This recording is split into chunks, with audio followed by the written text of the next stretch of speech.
Let's take a look at the assignment and the answers for practice round 2. First question was, in terms of units, how many did Chester miss out on the sales? That was in the low end. And they had a 21.1% potential, and that you find, I'm going to have to go and get to that, but they had a 21.1% potential versus a, was it 7?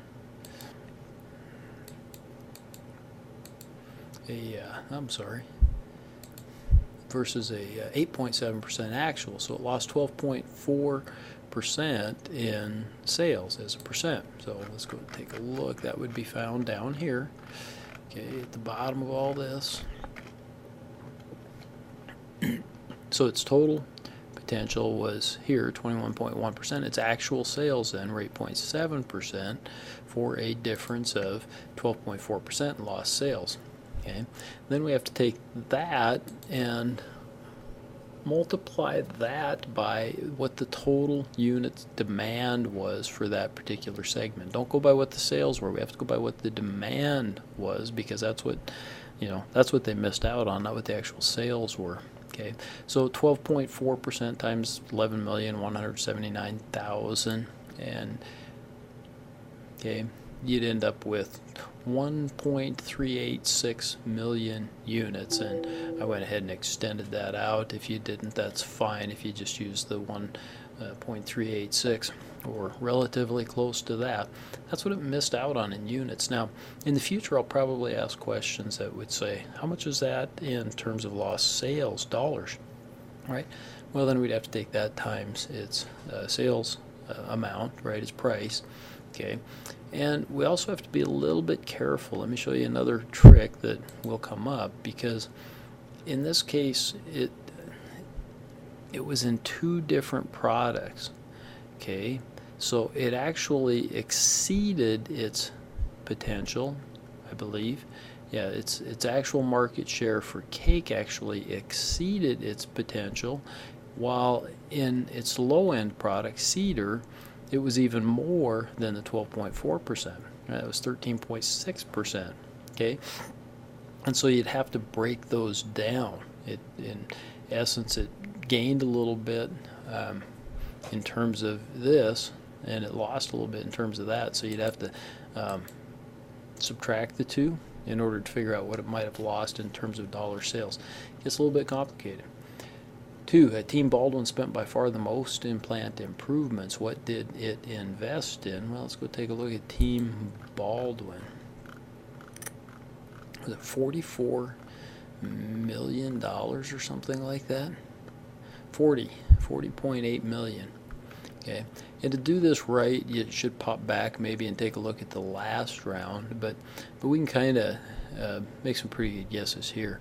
If I remember right, you guys started at 1814,966.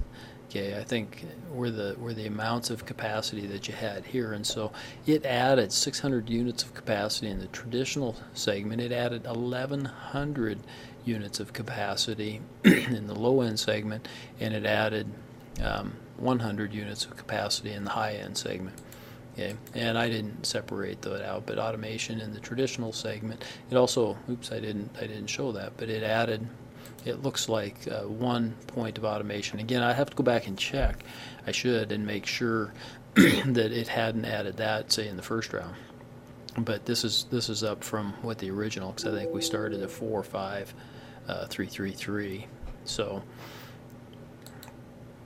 oops, hit the wrong buttons here, sorry. Okay, so automation in the traditional segment, capacity in the traditional low and high end segments. If you gave numbers, that would even be a little better. So 3, Andrews and Baldwin earned roughly the same profit. Why did Baldwin have an ROE that was 2.2% higher? Well, ROE is equal to net income divided by equity, right? RO whatever means net income divided by whatever. Okay, B, if net income, this is me how I broke it down, if net income's roughly the same, then the difference must have been in the equity, right? So 2 ways to improve your ROE. 1 is to increase your net income. 2 is to decrease your equity, okay, or have a lower equity. Okay, and of course you could do both, increase net income while lowering equity. And in this case, since their profits were roughly the same, obviously Baldwin had a little lower equity. Okay, had to have a lower equity then in order for that ratio to be a little bit higher for them. 4, what will the total industry unit demand be for the high end in next round? Kind of similar a little bit to what we did up question number 1, but in the high end, oops, gotta scroll down and get to the high end. Okay, so high-end total industry unit demand for this round was 3,439,000, and the next year's segment growth rate is 16.5%. So we got those two numbers. Demand this round 3,439, growth rate 16.5%. So we simply do the math is 3,439 times 1.165. Now you could take it times 16.5%.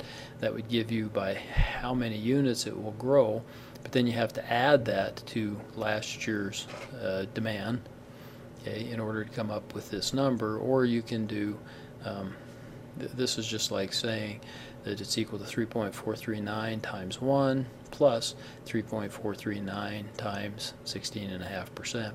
In either event, you end up with just a little over 4,000 units for next round, which next round's already happened, so we can take a look and see if we're right there. Round 3, unit demand for the high end. How'd we do? Oh, look at that. Right on the nose. So, thanks.